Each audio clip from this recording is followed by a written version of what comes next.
Good morning, everybody. Good morning. That's great. Exactly. Yeah. I'm Greg Kahn. I'm the president and CEO of the Internet of Things Consortium, and we're thrilled to have you here today for what's going to be an incredible conversation around the connected home and how much it's evolved over the past few years. Appreciate you making the time at 11 o'clock this morning. We know that day 2 of CES could be a little tough to get up early, but we know we have some great content here, so we're going to get into it very shortly. First, I'd like to introduce each of my panelists and my co-moderator, Nancy Pennou. And as I introduce each of you, if you could just share a little bit about your role and why you're part of the connected home ecosystem. So we'll start here on my left with Michelle. Hi, I'm Michelle Turner. I'm the director of product for the Google smart home ecosystem. So I have an interesting job. I get to work with all of our partners across the entire ecosystem, and what we've done for the entire last year is really figure out how to scale that ecosystem. So we are delighted to have a lot of partners out here on the floor, and I'm sure some of you are out there, so thank you for working with us. And I am responsible for the platform on which our smart home products are developed and delivered. And so we've seen a lot of expansion on this. I actually started at Nest, and where we're looking at going in 2019, since we've hit a lot of scale this year, we're really focusing next on how do we drive these deeper integrations and deliver on the promise of the smart home for consumers. Because the reality is, and I think most of us are early adopters and we know this, the smart home is not quite smart enough today. It's still too hard for average consumers. There's a lot of things that we can do to improve that overall experience for them, make it easier for them to onboard, make the products easier to use. And so that's where a lot of Google's focus is going to be in IoT during 2019. And also driving that underlying layer of intelligence and how do we make the smart home truly deliver on that promise. Thank you, Michelle. Nitin. Thanks, Greg. Nitin Chawla, I'm the Vice President and General Manager of our Connected Experiences Group for our Parks, Experiences, and Consumer Product business. My group essentially takes inspiration from our stories, characters, and our parks experiences and brings that promise to the daily lives of consumers around the world through immersive entertainment experiences. I know that's a mouthful, but I'll break it down. We basically focus on key consumer electronic high growth categories from smart home to robotics to drones to augmented and virtual reality to wearables and bring the magic of Disney into the daily lives of people around the world through immersive products. We've had a lot of success recently in augmented reality. We're the #1 player in augmented reality hardware in partnership with Lenovo. We play in the wearable space. You know we are in the Magic Band business, but we also have partnerships with other wearable companies around the world. And we are looking to expand our partnership footprint to the point that Michelle made through an ecosystem where we believe the only way we'll create more magic is through a robust ecosystem of partnerships. Thank you, Nitin. Javier. Great, Greg. Thank you. Hello, everyone. My name is Javier Polit. I'm the Chief Information Officer for the Procter Gamble company. So my responsibilities are basically trying to help all our great brand leaders and all our colleagues bring superior products to consumers' lives on a daily basis, and understanding the digital ecosystems that they operate in and how we partner up with those digital ecosystems to make certain that they have a frictionless experience, right? And I'm just really excited about the IoT Consortium, the work that's happening in this space. It's early days. I would argue that we're in the embryonic phases of IoT, and to think that by 2050 there'll be over 250 billion connected devices, I would argue that that number falls short. And it's going to bring complication to technologists and sophistication, but the consumer always has to be at the center. Very true. Thank you, Javier. And Leah. Hi, my name is Leah Page. I'm the Vice President of Product Development for the Emerging Markets team at ADT. Our team is a little bit different from the traditional security space. So we look at new products that come to market that enable experiences beyond the home. So we know that security is still an inherent driver to bring new customers into the connected home ecosystem, but we look at it beyond that. So safety on the go, mobility, we look at the mobile app environment and how we might be able to infuse security experiences into that, as well as cybersecurity. So bringing and securing the network of our residential customers. Goran. Thanks, Greg. My name's Goran Kukic. I'm head of IT innovation for Nestle. Nestle is the biggest food and beverage company in the world. We We are present in 150 markets. We sell around 1.6 billion products a day.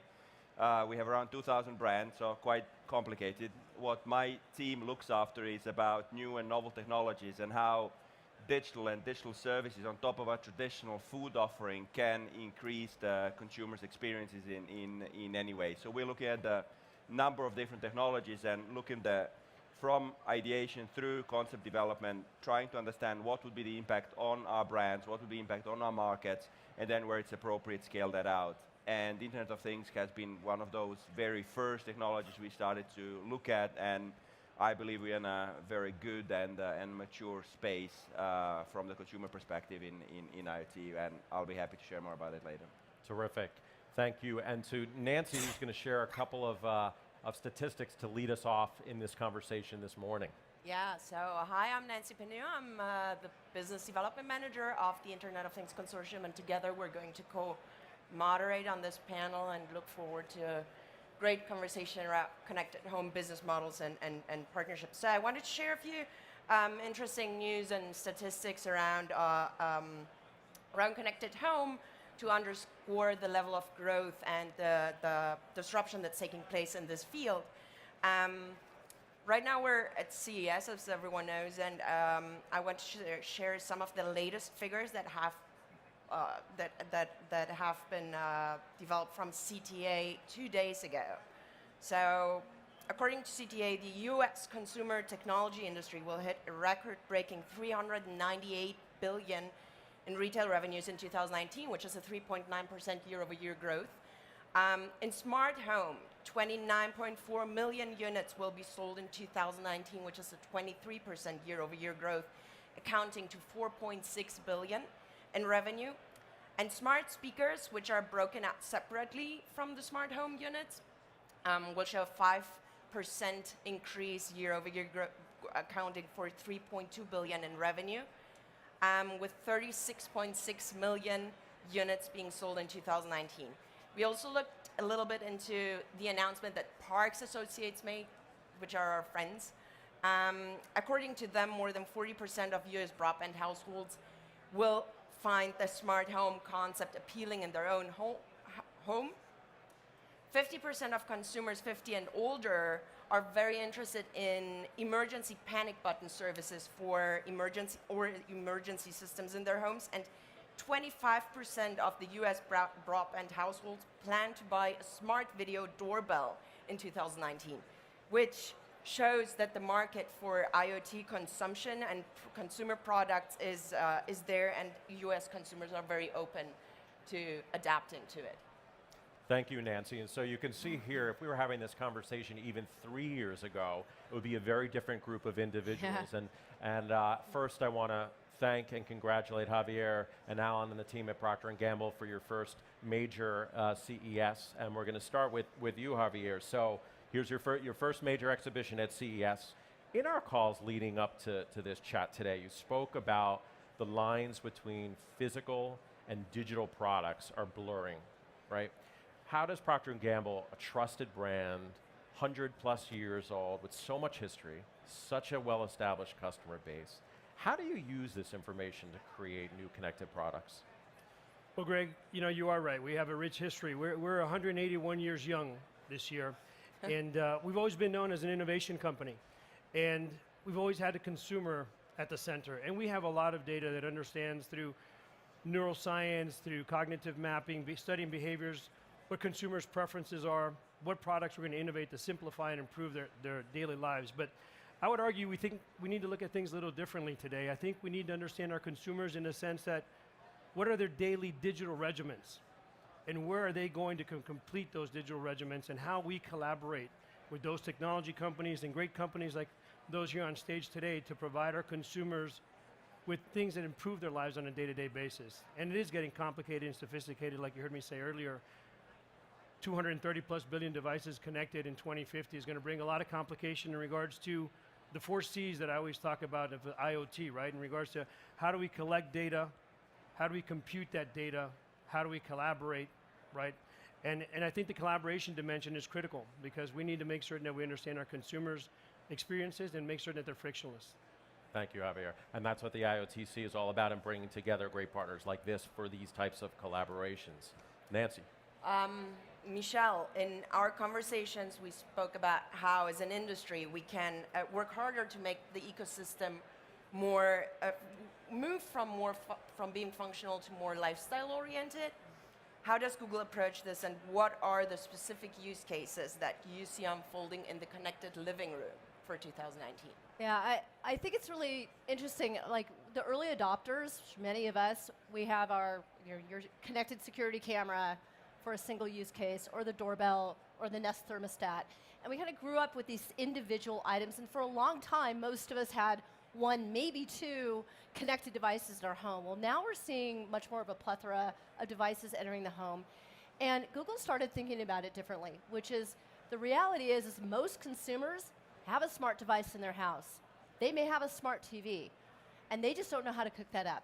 And so what we're looking at is, what are the devices that are already in people's homes that we can activate with Google Assistant and let everybody start to get the benefit of very basic IoT capabilities very, very simply and in a natural way from products that they're used to using every day. So one of the things we've been doing in the living room is working with a lot of the TV and MVNO partners to be able to get the televisions and set-top boxes connected to the Google Assistant. So it's very simple for folks to say, okay, G, turn on the TV, change the channel to channel 7, launch Hulu, whatever it might be. And that's a really easy entry point for a lot of consumers. It's a familiar device. They don't have to set anything up that's new. They don't have to have a complicated installation. They just have to be able to connect a couple of devices. And so then we think about the whole living room experience, which is really where we're headed. How do you then add in some lights that can set that mood for movie night? How do you set the temperature and be able to make sure that that ambient temperature is comfortable? So we start thinking about, in terms of a use case, if I've got movie night or I've got kids' family time, what are the different types of devices that play into that, and how do we help those work together? And then our role in the ecosystem is to make sure that those devices work seamlessly together. And I think you're probably familiar with Google Assistant routines. You can set those up really easily with the routine to just say, okay, G, set movie night, or okay, G, set party time, and a whole series of devices will just go on and automatically do what they're supposed to do, and you've got your comfortable setup all ready to go. So that's where we see a lot of this going. We think it's really accessible for average consumers as opposed to early adopters, and that starts breaking through that next wave of IoT. Thank you for that, Michelle. And a lot of the sessions that we do on the future of the living room, we call it OTT and IoT. It sounds like a rap album here. And I'm gonna next speak to Nitin here, because everybody on the stage is creating content. But when you think about Disney and you think about all of the IP that Disney has, right? All of these screens and devices within the living room, within the home, are enabling a company like Disney to create more personalized experiences for your consumers. But you're relatively new in this space. So share a little bit about your vision and how you're going about building within the connected home. Great question, Greg. We think long and hard about it. And like I said earlier, at the end of the day, the Walt Disney is and always will be about its stories and characters and experiences. So we treat that at the core, and that's the DNA of the company. Having said that, with IoT and with smart home devices coming in, what Google is doing, what Amazon and others are doing, including ADTs of the world, we believe there are real unique opportunities for us to create persistent and personalized connections through our characters in ways that have never been possible before. And that's the opportunity for what we are going after. The long-term vision is, imagine you go into a park experience and have a character interaction. You step out of the park and now go into a store, and that character comes to life and knows that you met Mickey in the park and is now personalized for the store's experience. You go into your vacation resort, it knows exactly that you're back home or back in the room now, and has personalized that experience as a character interaction like never before. You go to your home, you're able to do the same thing through other experiences. And that's the long-term vision for what we are going after, which is to create persistent and personalized interactions with the characters in ways that have never been possible. But we also realize that vision is complicated, and to get to it, we have to take baby steps to get there. And therefore, we approach this space as a portfolio of products and experiences that over time will be forward compatible to be able to create these seamless character experiences over a period of time. So we are very big in augmented reality. We are looking to get very aggressive in the wearable space. We are looking to get very aggressive with partnership with Google and Amazon in the home space. We have some interesting ideas about how video and visual cues can really enhance the voice-activated experience right now. But if you bring all of these together over a period of time, it really starts to deliver on that imagination of a persistent, personalized character interaction that has never been possible before. Very interesting. Nance. So the smart kitchen is evolving to be more digital and multimodal, and many companies like Nestle are creating platforms to meet this trend head-on with technology that removes the friction from every stage of the eating and drinking process. Goran, you've had some incredible success with the Nescafé Dolce Gusto machine. How do you see the connected kitchen evolving in 2019? Sure. So for us, it was a bit challenging at the beginning because we're not a technology company at our core. So for a CPG company to get to a point to understand the value and what can we do with technology, especially with IoT, getting better relation with our consumers was challenging at the beginning, but then when we start seeing the results with Nescafé Dolce Gusto in Japan, that became a big success story for us. So what was key for us is, similar to everybody else, is get that personalized experience, get that personalization. You know, it might be an experience in a Disney resort, it might be a personalized cooking recipe, or it might be personalized coffee in our world. So we went with Nescafé Dolce Gusto, which is a connected machine that allows the consumers to personalize the way they like their coffee. Would they like it stronger? Would they like it weaker? How they would like that prepared? And that was a huge hook for us to connect that. And after launching that in Japan, we launched in 13 other markets, and then just went on that experience. And now we're looking how to connect espresso. We're looking into other spaces where we can bring ice cream closer to the consumer. It's an impulse purchase, how to get that closer, and invite people to come and buy their ice cream through connected devices. We're looking into optimizing through supply chain, again, for the very same reason, how to get the best, freshest product to those consumers in a perfect moment. So today we are at a humble number of 260,000 connected devices, which for a technology company might sound a very low number. For us, we still consider that to be a success. So where we want to go from here, we want to see what other brands in our portfolio would fit that model where we can increase the consumer experience, where we can personalize consumer experience as our very first priority, and after that see what are the other opportunities around supply chain, around dynamic replenishment, and the rest. Thank you, Goran.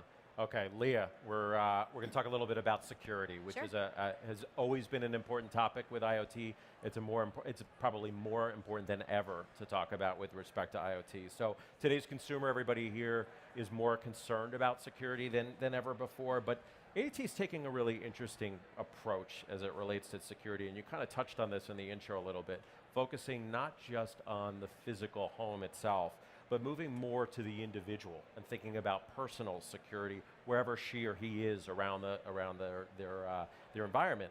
But you're doing this through multiple devices. You're doing it through smartphones. I use my smartphone when I'm entering my, to set my pulse on and off, through wearables, other connected devices. So I'd like to know a little bit about ADT's approach, and then share with this group here about how it's evolving, right? How has it changed over the past couple of years? Yeah, sure. So security has always been sort of that number one use case to drive consumers into what we call our connected world, our connected home. So I think, being that we are a security company, for us it's very easy to drive people into that ecosystem. But I've heard the same message here today on this panel, the personalization of it, and driving consumers and getting them, the safety in our world, safety and security where they need it, has really been something that we've been focusing on as a company. For 143 years, I'm slightly slightly younger than you, Javier, you know, we've been driving that physical security to the home. But what we're finding now is we need to go beyond that premises, right? We need to be able to enable safety experiences through mobile apps that people are using. Categories like, you know, ride sharing or, you know, for all this kind of gig economy of folks that now are interfacing with people's homes, you know, in a very different way. So there's a huge security demand there. There's a huge security need, and it's something that we can play in. So we think a little bit about the experiences, you know, just well beyond that. We have launched a mobile app called ADT Go, which is something that enables safety through sort of that family connection. The whole point of it is really family connectivity, but it does have that element of ADT SOS support, so we can offer you on-demand, you know, security wherever you are if you have an issue. And so you're going to see a lot more of that coming from ADT in things like mobile apps and things like wearables. Obviously, a huge category for us to, you know, work with companies to enable that security element into wearables. You know, we have about 3 million Pulse users today, so that really drives a lot of the use cases around the connected home.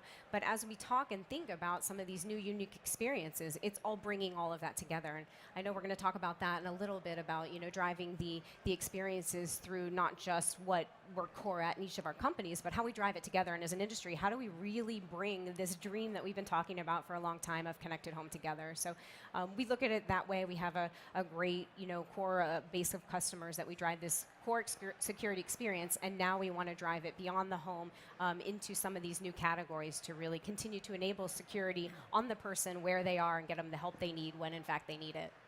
Right. That's a great segue into our next next section. So Nancy, why don't you lead it? Thank you, Leah. So the Internet of Things Consortium was founded on the premise that partnerships between individuals, firms, and industries will be the only thing that helps our collective business ecosystem with the disruption and evolution that so many of our firms are actually going through right now. What types of unique partnerships do you see unfolding or will be introduced in 2019? And I'm directing this question to all of you, but I would maybe like to start with the Google perspective. Sure. So Google's always been an ecosystem company. We've grown by partnering with all different types of companies over the years, and we know how to do platforms, and ecosystem is critical to who we are. I would say, it's interesting, as you were talking, Goran, I was thought, well, we talked to Nestle about connecting up with the Google Assistant.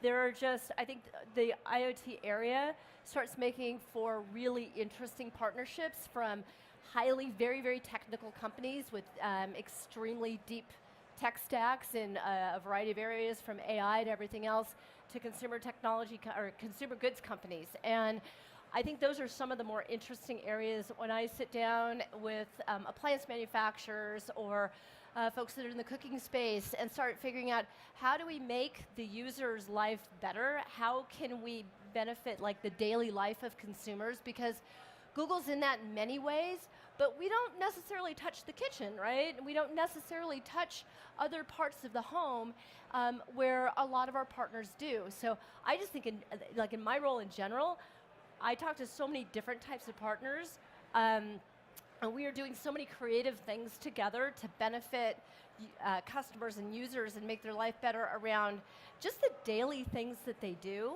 And our partners know those daily things better than we do. We're just an enabler, and we have to be able to work with a big assortment of partners out there to touch all those different aspects of people's daily lives, because we can't do it on our own. So I think in general, just that mix of high-tech companies with consumer experience companies is one of the more fascinating things that I'm seeing. It's really fun.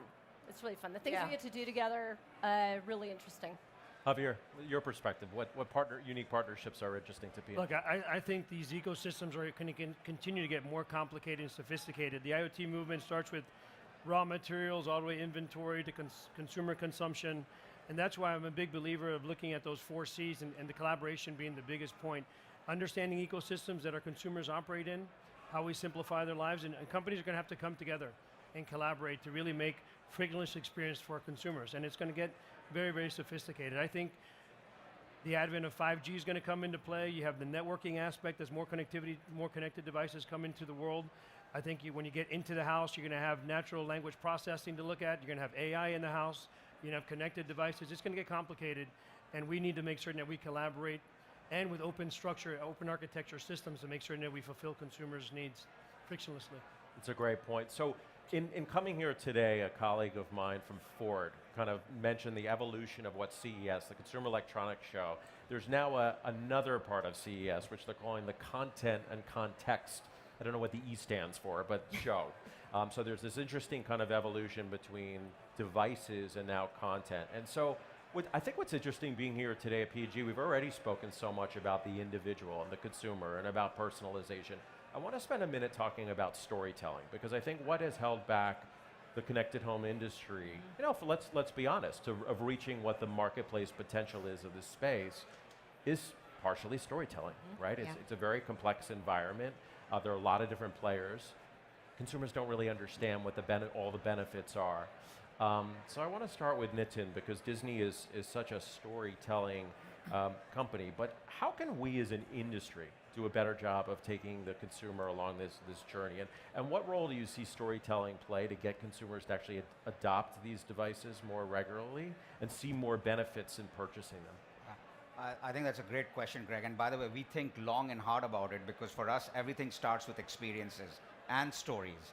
So every product or innovation that we think about fundamentally is in service of our stories, to make you a superhero, to make you a princess, and to immerse you in our storytelling. And we believe stories have a great role in simplifying the use of technology. We've seen that over and over again, whether it's our partnership with Google and with Amazon on their skills, where these skills have now started to create a much more engaging experience on the platform, because consumers ultimately want an emotional connection with our characters. And we use that, treat that very seriously, and that's at the core of how we do it.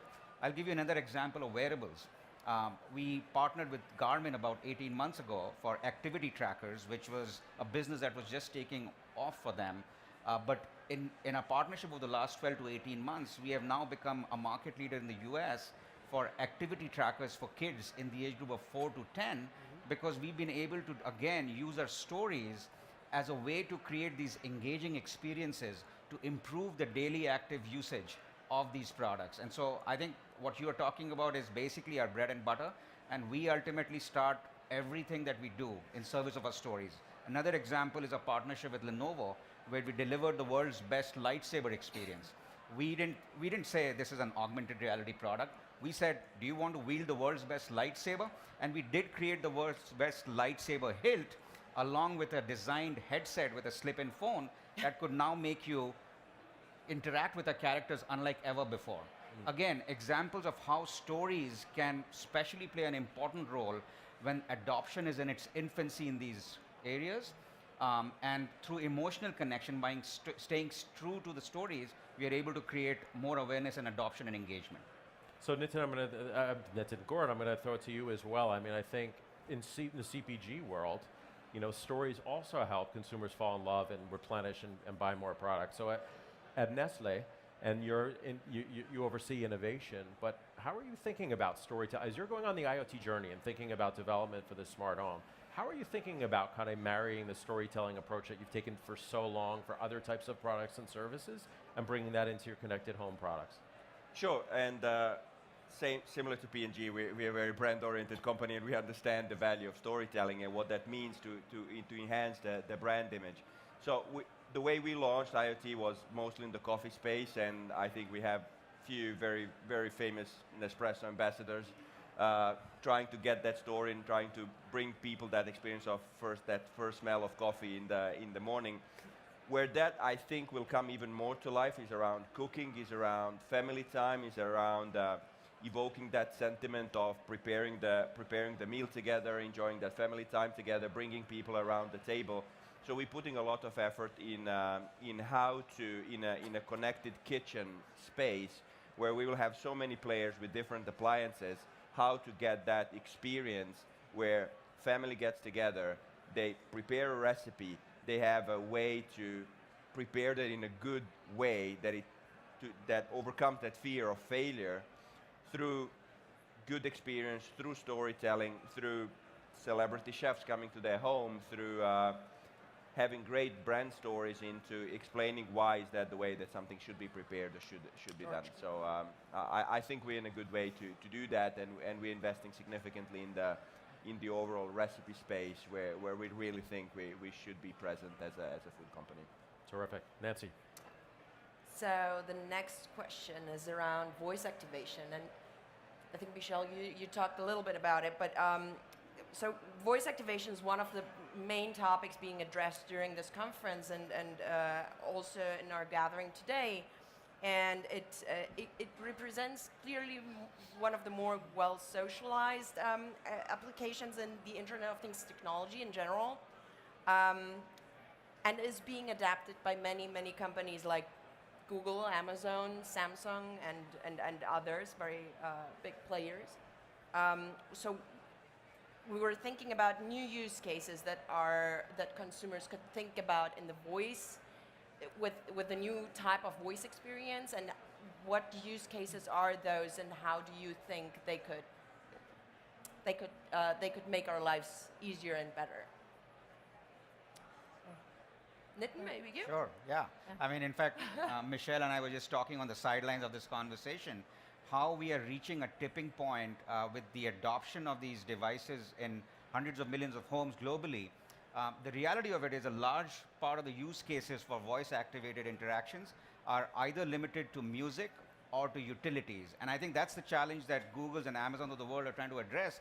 And we believe that companies like the Walt Disney Company have a big role to play in that, because we believe there are many more use cases, especially entertainment-based use cases. One of them, I think, is critical, is around adding a visual or a video layer to these experiences. So we've been very encouraged by what Google is doing, for example, with the latest screen experience, where you are actually able to use a voice command to now seamlessly integrate it into YouTube and find recipes. My daughter is a 12-year-old and she's a budding chef, and she uses this device in her daily life now to pause by saying, "Hey Google," and then finding a recipe that she can work on.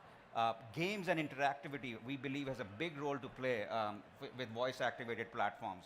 You know, the voice is a great platform, but it also has many limitations. I think if you complement voice with video or with visual cues, there's a lot more possibilities of what you could do with it, and I think we're just getting started in that space, actually.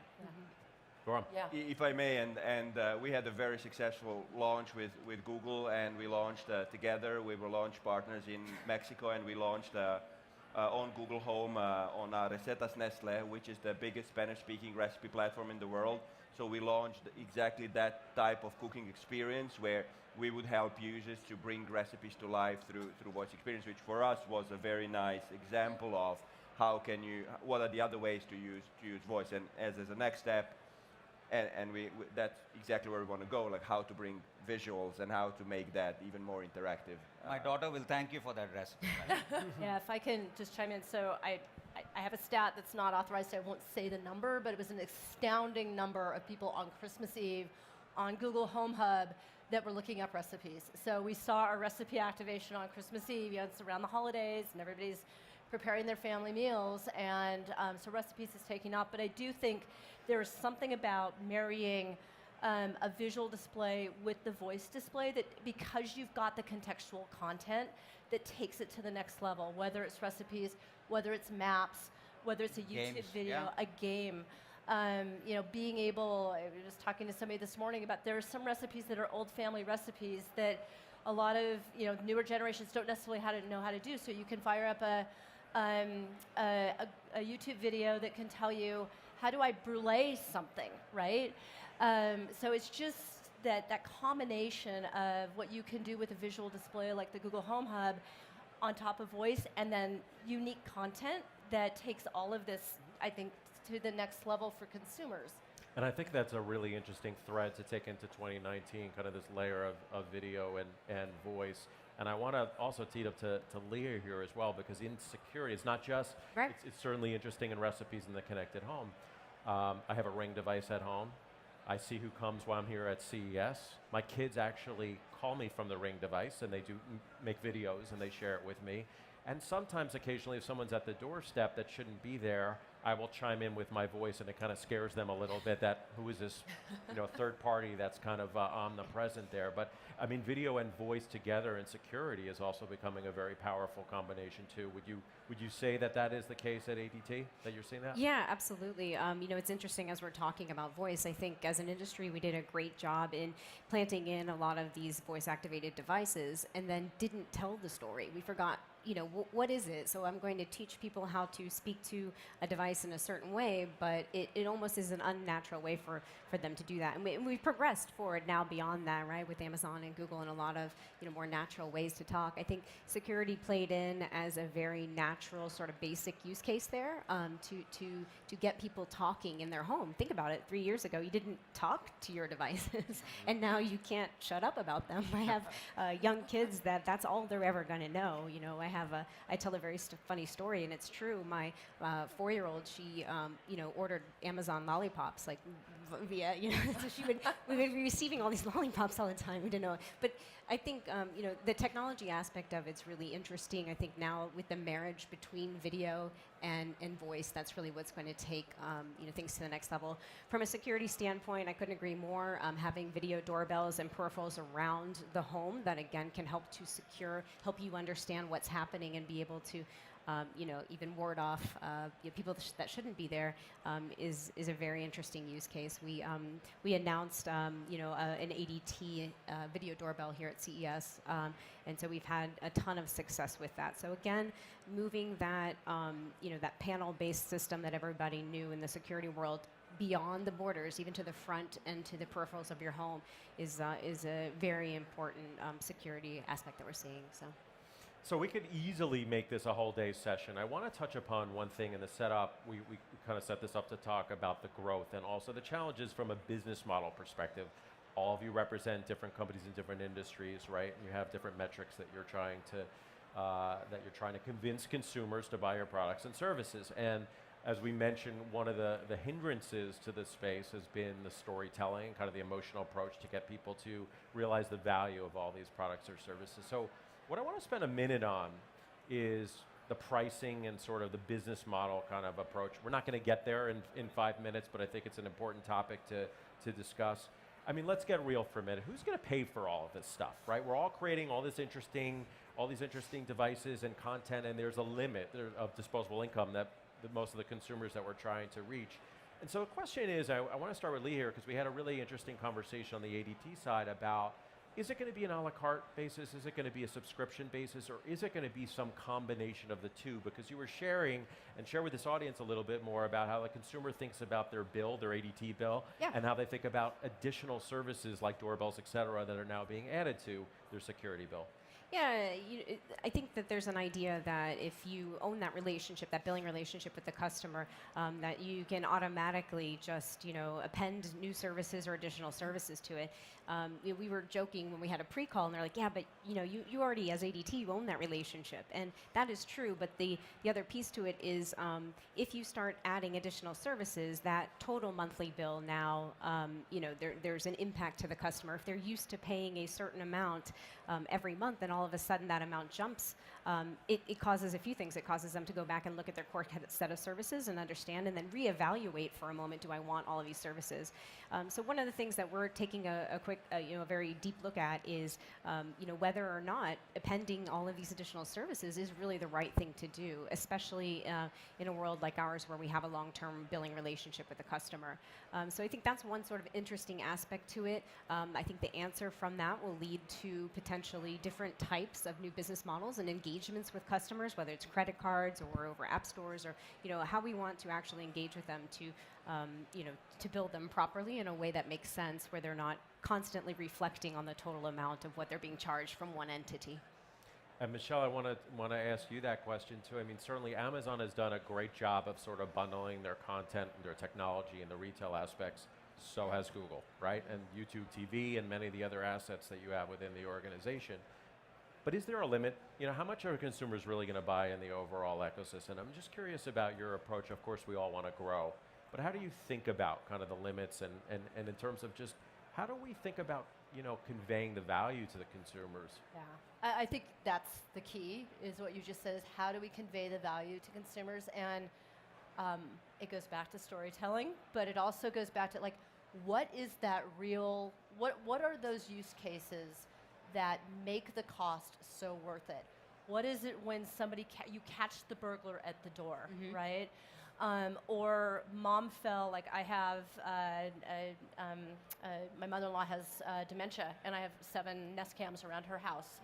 So to be able to go back and find out what happened when something happened in the house, that's priceless to me, actually. It's happened a couple of times, and it's been priceless. Like, so what are those real valuable use cases that we light up with IoT that derive that value? And then onto the business model, we do think a lot about this, Greg. It's, the prices are high on these products today. I was at Nest for a while. The prices are high on some of these products. And when you start looking at a whole smart home, yeah, it's kind of daunting. So we've looked at a lot of different business models, like, can you combine all of the hardware into a monthly service charge with a service attached to it? What do you combine with installation? Do we work with other partners that we can go to market with in terms of they're bringing something into the home and we can attach some IoT products into that at a reasonable cost, and then have a joint service on top of that. So I would say nobody's completely figured it out yet. We're all starting to test the waters on that. There's absolutely a limit, and I think we're struggling with what is that limit on these high-priced items, and not, and needing to be really clear with strong value propositions for the consumer. We know a couple of areas like home security, like entertainment, like the kitchen use cases where that's really coming together. We have to find a few more of those that are going to drive that consumer adoption, and then we just keep testing what are those different business models that are going to work. So I think we're in a testing phase on that right now, all of us. Testing. So Yeah. Javier, I want to get your perspective too on it. I was going to say, I was just jump in anyway, but thanks for prompting me. Look, I think that's why I keep talking about collaboration, right? You hear a lot of homeowners, and I said years ago that the biggest channel in the future is going to be the home channel in regards to how you purchase, the technology you're going to have in it, and the spend that you're going to have in your home. And we need to come together as companies and innovation companies. I've had senior executives from Amazon and from Google sit together, and we start talking about open architecture and how we could bring some things together. And we have to take that to the household. We have to collaborate because consumers want a simple method, either a SaaS model, just let me pay one bill. You guys figured out who gets paid for what portion of the services you're providing in my house and simplify my experience. Yep. Makes a lot of sense. Nancy, you want to take us home? I have one more question. I think we have time for it. So it's about the aging population, and many countries around the world are experiencing that growth in our older population. And in 2050, the population of Americans aged 65 and over is projected to double to 83.7 million. What are your thoughts around investing in technology and services from seniors? I mean, Michelle already mentioned that the Nest cameras helped her a lot, and I know of a Procter Gamble ad that is showing how we can help aging population around us to support them with their with everyday things that we have in our homes, and how we can make their lives better and not just look into our lives. So what do you think about that? How do we as an industry do a better job? We love to talk about millennials and particularly the early adopters of all of this technology. We all see a huge potential for the aging population. Yeah. Folks want to age in place. They want telemedicine. They want devices that make their lives easier. How can we as an industry address that? Goran. I can try. So when we launched Nescafe Dolce Gusto in Japan, one of the stories that we had around it was connecting elderly, and Japan is known to be very, very old population, and we really tried to, one of the use cases that we try to bring forward is to how to connect people, how to connect the older parents with their children and with their grandchildren, how they can share coffee in additional space together, and I think that trend's gonna continue. I think that the whole area around healthcare, around elderly care, around how to use devices, how to use wearables, smart kitchen, smart home, we're very good place now. And the next step is integration automation. But healthcare, elderly care, any kind of IoT connected devices, which will either bring us peace of mind or prevent health disasters or increase consumer health. I think that's going to be a big rise over the next year. There's also a ton of data that's being collected, if you think about it, from things, even for aging population people that are against having a camera in the home, because that's a big thing, or don't like the wearables or the pendants, the more traditional devices. If you think about the way that a connected home works, if you're supposed to be in the kitchen and the person has not been in the kitchen for the day, that's actually an indication that there could be a problem. So I do think that if we think differently about the data and the ability of the devices in home to collect that data in a different way, so much of that will already be available to us, and it'll be about using that data in a better way to help secure the homes and lives of folks that are aging. Yeah. Thank you. Well, I'd love to go on all day. I mean, clearly this is a fantastic conversation that needs to be continued. I want to thank our esteemed panelists, and if you can give a round of applause for Michelle, Nitin, Javier, Leah, and Goran. We hope you enjoy the rest of the show, and we'll see you next year. Thank you. Thank you. Thank you. Thank Thanks, you, Greg. Leah. Great. So much. Great.